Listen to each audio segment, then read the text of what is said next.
हे आंदोलनकर्ते मात्र कुठेतरी हुल्लडबाजी करताना दिसतात। या दृश्यांमध्ये तर पोलिसांबरोबर सुद्धा महिला पोलिसांबरोबर सुद्धा हुज्जत घालताना दिसतात।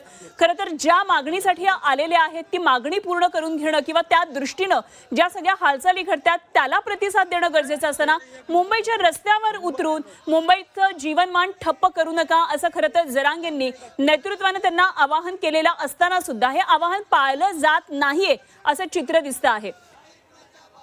मराठा समन्वय समितीचे वीरेंद्र पवार सध्या आपल्याबरोबर थेट जोडले गेलेत। आपण वीरेंद्रजींना विचारूया।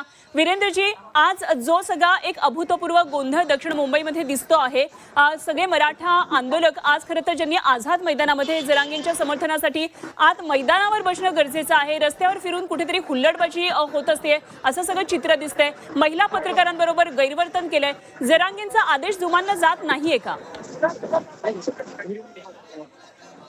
मला थोडा आवाज आलेला नाहीये, पण जेवढा आलाय त्याच्यामधून मी तुम्हाला सांगतो की मुंबईमध्ये आता 24 नियोजनावरती बसलेलो आहोत।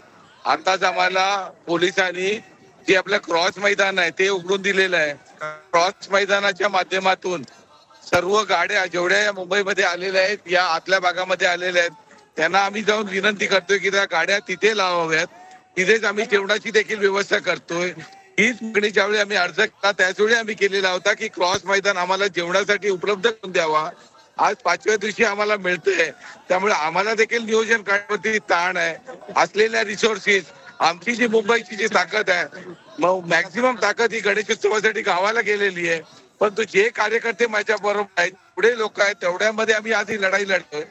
काही ठिकाणी नक्कीच मला माहिती आहे की काही ठिकाणी सामान्य लोकांना त्रास झालेला आहे, त्याच्यासाठीच आम्ही जास्तीत जास्त प्रयत्न करतोय की कमीत कमी प्रेशर किंवा कमीत कमी ताण पोलिसांवरती आणि माझ्या सामान्य जनतेवरती व्हावा, यासाठी आम्ही प्रयत्न करतोय। मीडियाच्या माध्यमातून आम्ही तुम्हाला एवढंच सांगू शकतो, मी आता थोड्या जर सांगितलं की आपल्या क्रॉस मैदान म्हणजे 5ही क्रॉस मैदान आहेत, 1 2 3 4 5 आपण म्हणतो, हे आता आपल्या पार्किंगसाठी देण्यात आलेले दिलेले, आणि ज्या गाड्या मुंबईच्या आतमध्ये आलेल्या आहेत शहरामध्ये त्या सर्व गाड्या मूव्ह करायच्या आहे। बाहेरच्या गाड्यांनी बाहेरच थांबायचं आहे, परंतु ज्या गाड्या मध्ये आलेल्या आहेत त्याच्यामुळे रस्त्याला थोडा वाहतुकीला त्रास होत आहे। आणि काही ठिकाणामध्ये आपण खाणं पिणं झाल्याने तिथे कचरा होत आहे, तो होणार नाही याच्यावरती नियमनासाठी आम्ही कामं करत आहोत। कृपया करून आम्हाला त्याच्यामध्ये सहकार्य करावं एवढंच त्याच्यासाठी तुम्हाला विनंती करतो। अगदी वीरेंद्रजी असे संपर्कात थांबा। 2 प्रश्न मला आपल्याला विचारायचे आहेत। सगळ्यात पहिली गोष्ट, मराठा समन्वय समितीचे आपण कार्यकर्ते आहात, आपण पदाधिकारी आहात, एवढ्या मोठ्या प्रमाणामध्ये जेव्हा मराठा आंदोलक रस्त्यावर उतरलेला आहे, जरांगे पाटील तिकडे त्यांच्यासाठी जीवाची बाजी लावून उपोषण करतात, आज पाणी सुद्धा त्यांनी सोडलेलं आहे, अशा वेळी त्यांनी जे केलेलं आवाहन आहे ते आवाहन पाळणं हे आपलं सुद्धा कर्तव्य आहे, हे आंदोलकांना वाटत नाहीये का? नाही, 100% तिथे बसलेले आहेत। म्हणून मी आज सकाळीच तिथे सांगितलेलं आहे की आझाद मैदान हे जेवणाचं ठिकाण आता नसणार आहे। त्या दिवशी दादानी पहिल्या दिवशी सांगितलं तिकडे करा, कारण मुंबईभर जोरात पाऊस होता, कुठलंही नियोजन होऊ शकलेलं नव्हतं, आणि अशा काळामध्ये जे काय अवेलेबल होतं त्यांनी सांगितलं तिकडेच द्या। परंतु आज सकाळपासून मी तिकडे मगाचपासून माझे अनाउन्समेंट चालू आहेत की आज मैदानात जेवणाची तिथे होणार नाही, हे सर्व व्यवस्था या मैदानात बाहेर होणार। कारण जर आमचा नेता तिकडे आमच्यासाठी जर उपाशी मरत आहे तर आमची पण जबाबदारी आहे की काही गोष्टी तिथे सांभाळल्या पाहिजेत। त्या माध्यमात पुन्हा एकदा त्यांना सांगतो की आपला नेता तिथे लढतोय, आपला नड तिथे उपाशी मरतोय, आपण जर काही गोष्टी जर केल्या ज्यामुळे त्यांना त्रास होणार असेल तर कुठेतरी ते थांबवलं पाहिजे। त्याच्यासाठी मला देखील प्रार्थना करतो की आपल्या माध्यमातून देखील या गोष्टीचा जास्तीत जास्त ठिकाणी तुम्हाला विनंती करतो। अगदी वीरेंद्रजी 1 मिनिट, शेवटचा मला प्रश्न आपल्याला असा विचारायचा आहे, खरं तर आता हे आवाहन तुम्ही करता आहात, मात्र कुठल्याही मनस्थितीत जे आंदोलक बाहेर फिरतायत, वेगवेगळ्या इमारतींमध्ये घुसतायत, शेअर मार्केटच्या इमारतीमध्ये घुसण्याचं कारण काय होतं? त्यांना हे का लक्षात येत नाही की आपण आरक्षणासाठी जर इथे आलो असेल तर मैदानामध्ये बसून शांतपणे समर्थन देऊन आपल्या मागण्या पुढे करणं हे जास्त गरजेचं आहे। काय तुमच्या दिलेल्या सूचनांचं ते पालन करतील का? कारण जिथे जिथे आमचे कॅमेरे जातात तिथे एक प्रकारे हुल्लडबाजी दिसते। नाही, तुम्हाला या हुल्लडबाजीच्या संदर्भामध्ये मी सांगतो, काही ठिकाणी जे हुल्लडबाजी कोण करताना सापडलं त्यांना उचला आणि बाजूला काढा, हे मनोदादांनी आधीच सांगितलेलं आहे। दुसरी महत्वाची गोष्ट, 2 ते 3 दिवस लोक मुंबईमध्ये येत होती, त्यांच्यासाठी टॉयलेटची सोय नाही, त्यांच्यासाठी पिण्याची सोय नाही, वरनं 2 दिवस सतत पाऊस पडतोय, मी हॉटेल केलेली आहेत. म्हणजे आलेली माणसं तिथे बीपीटीला गाड्या पार केल्या, तिकडच्या लाईट केलेला होता.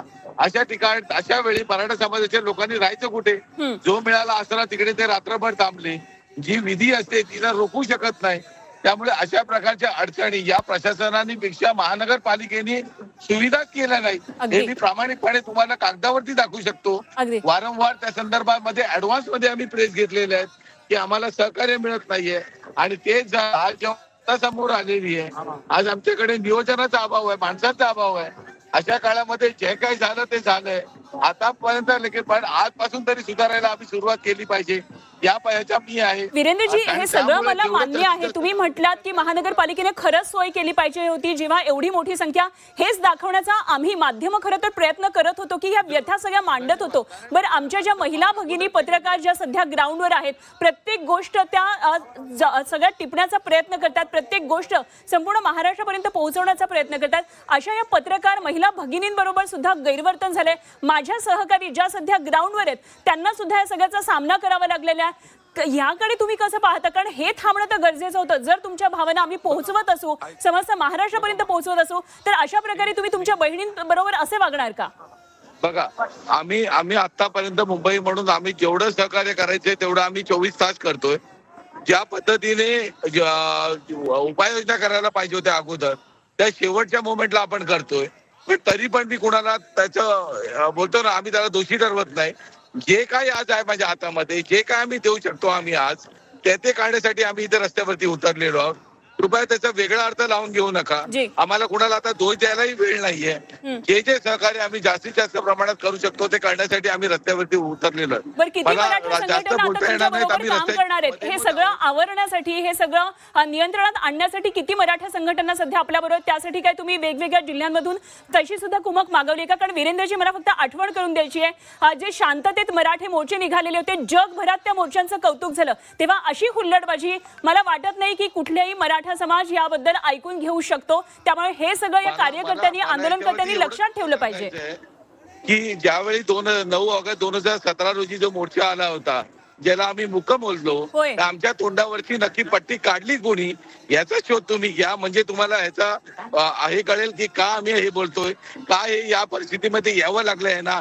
ते आले होते ना 2017 साली, नव्हते आले का? शांततेत गेले होते ना. त्याच्यानंतर पण आले, 100 वर मेले. ते आपल्याला दिसत नाही. म्हणून सांगतो की आमच्या तोंडावरच्या पट्ट्या काढल्याच कोणी. धन्यवाद.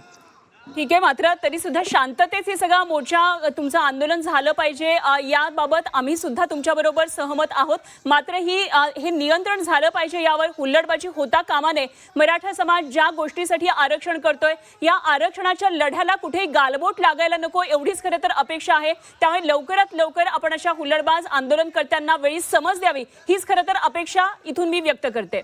वीरेंद्र पवार आपल्या बरोबर होते, मराठा समन्वयक समितीचे पदाधिकारी, आणि वीरेंद्र पवार यांनी त्यांची भूमिका मांडलेली आहे.